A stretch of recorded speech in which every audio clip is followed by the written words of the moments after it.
what do you do? How did you go from, say, where you were when you passed out of college? And Yes. I'm obviously sure you're way better right now. Yes, I'll be better. Yeah. I was horrible back then. I know that I didn't now. mean it like that. Did No, the it's wrong true. way. No, it's, here's the funny thing. So when I was in college, I thought I was great. I thought I was awesome. I wasn't, but I was immature. Like I had a big head because, you get into, you go from like, okay, I might have been the best artist like in my group of friends, right? And then I was like one of the top artists in the art class. And then I was like, I get into this animation program where 5,000 people apply and they only take like 100. So, Right. like okay. you start, you almost like, it's weird. Like at that age, I started to have like a bit of a weird ego, but the thing was, it blinded me because I was not good. Like my fundamentals were poor. Like I had poor fundamentals. I almost ignored fundamentals because I didn't think I needed them. Right. It was almost like I'd go back and I would kick myself. Like if I could go back, I would be so much better today if I would have been more self-aware back then. Meaning Like focusing on the right things. If I was focusing on the right things, I pushed my ego aside, right. And it was interesting because the ego left once I was out of college and I'm struggling and I'm doing all these other things I don't want to be doing, like designing shoes and stuff. It almost humbled me back into, and then as I matured, like I feel like I matured late, like, because it probably into my 30s when I finally realized like where my flaws were. And once I realized where my flaws were and I could see them, right. Then I could focus on getting better. And I think that's when I started to actually improve, is when I realized, okay, I don't draw volumes very well.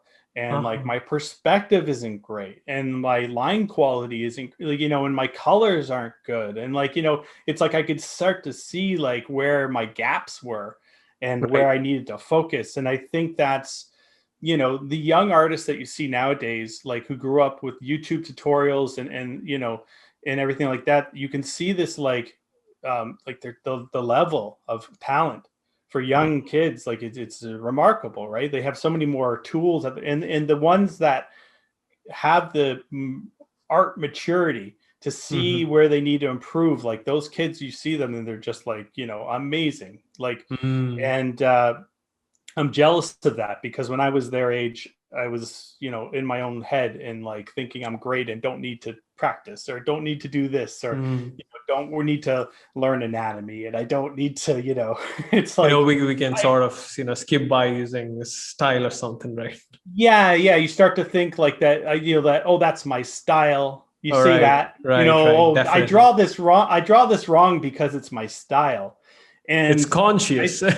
Yeah. And I think the difference was like when I started doing my chibi stuff, like I had by that point learned enough of the fundamentals that like when I was breaking rules, I knew why I was breaking them or how to break them properly. And it wasn't until I don't think I couldn't have done that when I was younger because I didn't understand the rules. So like if you don't understand the rules, you can't break them. You can't break them properly. True. Very true. Very true.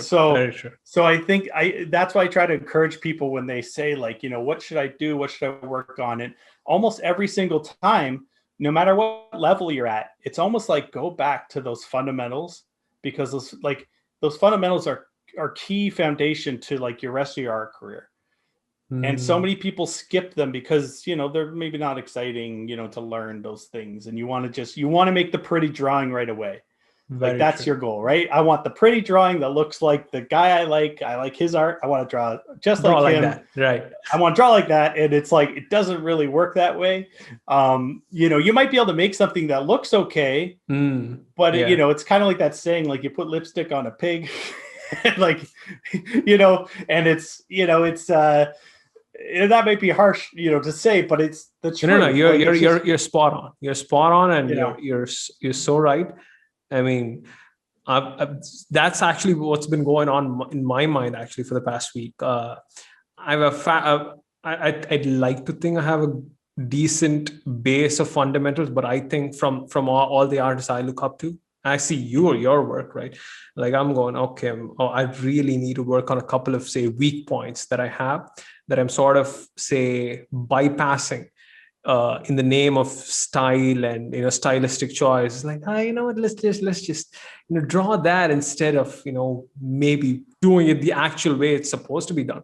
Maybe after Right. that, like you said, right, once we probably learn that, we can actually go ahead and break the rules. And what would you say, like what are, say, some of the fundamentals thing that you focus on, meaning, Okay, say, so yeah, for me, like, it's volumes when it comes to characters. It's understanding the three-dimensional shapes that exist within a 2D character. right, So even though it's 2D and it's flat, I still need to visualize. And it's like it right, takes, sort of like, especially at the beginning when you're learning, you really got to think about it. And you have to draw those shapes, drawing through a character. So like when you are drawing like the character's like torso, when you're doing your rough pass, like make sure you draw the whole volume through and understand how that arm connects to that volume. That was something that I, going back to Sean Galloway, when I worked with him, and I worked with him on a few other things like that were side projects to that comic thing. And I watched him, and this was probably why he advanced so quick. His understanding of volume, like in a character, is like, it's almost like uncanny. Like his ability to see volumes, like and visualize them. I was just like I knew it somewhat, but then when I see him do it, I'm like, wow. Like, and if you go right. look at his work, he has a lot of like, rough drawings that you'll see in his, Yeah. and you can see him drawing through his volumes. And it's so important to understand how that works. And, Right. and that once you understand those volumes, I mean, that really comes into play when you're, designing a character that has like a big round belly and like little stout legs, and understanding how it all fits together, or, those type of things. So I think having that, to understand how like what shapes make up a character or your character, how those shapes they look in a three-dimensional space. You almost have to envision it, and you can kind of sketch it through to understand. And then with the volumes comes perspective. So you need to understand perspective when you're drawing those volumes, because if you're trying to draw like a cube and in your character, if you don't understand perspective, that cube's everywhere. Like, or you don't understand how those planes look in that space. So I think like volume and perspective are two key things as the foundation when you're designing a character, or even like designing a building or a prop. Like understanding those two fundamentals is huge.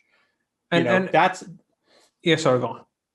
Oh, I was going to say, like, that is sort of like, I sort of equate it to, if you're going to build your house, you want to make sure your foundation is strong. Right. Your walls are built correctly, or your whole nice house, you could paint it, you could put up the wallpaper and everything, but the whole thing will collapse if the foundation isn't strong underneath. You know what I mean? So that's kind of how I want people to think when they're doing their drawings, and spend the time learning how to do the foundation of your drawing. Like spend a year, 2 years working on that.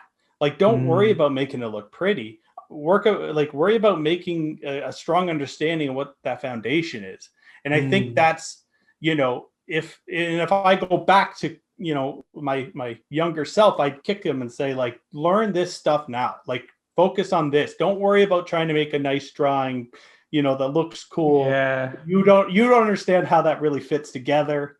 You just kind of do the cool, like, sword, or you do the cool thing and try to make the character look cool. And you're hiding and masking the weak foundation underneath your drawing. Because I used to do that. Like, you add stuff to your drawing and stuff like that. And part of it, I think that I grew up, idolizing comic artists, and back in the 90s with Rob Liefeld and all these guys who are flashy, but the structure to their drawings wasn't really quite good. There. Right. Yeah. But I learned from them, like watching copying their work, and, and I think that was probably bad. You know what I mean? Like, I should have had I should have had a proper art book, not a comic book to learn from. No, I think cartooning, or the kind of style that you do, and sort of also I do.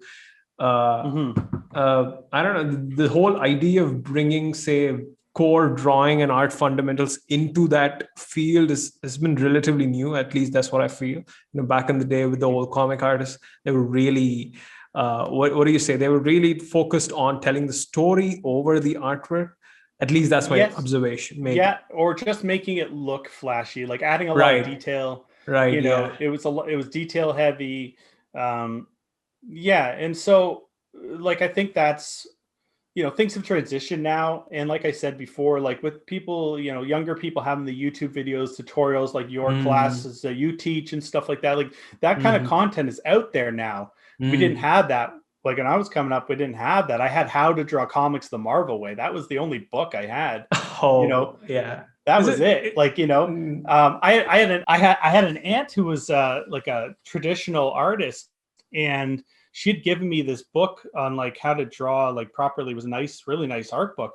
How to draw, and I ignored it. Like she gave it to me when I was like 17, and it's boring to look at, right? It's boring. Yeah, no, and I didn't want to read. Right? Like I could just go look at my comic and try to draw Spawn, like, or whatever. Like, it was like, I get that so much. But I was immature, right? And that's part of the maturity I talk about. Like, it's just, I was immature back then. I skipped I tried to jump ahead. You know what I mean? You try to, it's a laziness. Like I had a laziness to me. I didn't want to do the work. I wanted to just be good. Like I didn't want to do the work to get good. I just wanted to be good, and if I could sort of make it look good, that's good enough. That's right. Like if it's passable, and my friends think it's cool, and you're getting that sort of like praise. Right now, it's like a lot of likes on Instagram. We're good to go. Yeah, no, totally. And that's so now it's Instagram. If you're getting the likes, well, what am I doing wrong? Right. I'm not doing anything wrong. Like I'm doing it all right. And you see, like, there's plenty of artists out there that have huge followings. You kind of look at their art and you're like, they're really lacking in fundamentals. It can do something that looks pretty, and the average person doesn't know the difference. But and they can make a career out of it. Like there's plenty of there's avenues to make money, like YouTube stars and different things, and you can figure it out. You can probably get by if you have a good personality, and you can talk, and you can do you can almost like take your average art skill and sort of ramp it up. I get and that. you build a brand around it, and different things like that, and which is fine. Like I mean, that's some people do that to great success. So but for the people that sort of it's kind of like the way I looked at those comic artists. There are new people coming up going like, oh, this person doesn't draw that great, but they're doing really well. So that's all the level I have to get to too. And you think that's that's a danger, because it's like you're going to skirt the education of drawing and just go like, oh, if I could just do this same thing that this guy's doing, I'll be successful. But honestly, you're selling yourself short, because at the end of the day, if you have the fundamentals, who knows where your career is going to go as an artist. True. But if you have those fundamentals, no matter where your career goes, whether you're a YouTube star, whether you're drawing for Marvel, if you have those fundamentals, it'll help sort of like make sure that you at least can make a career out of this later.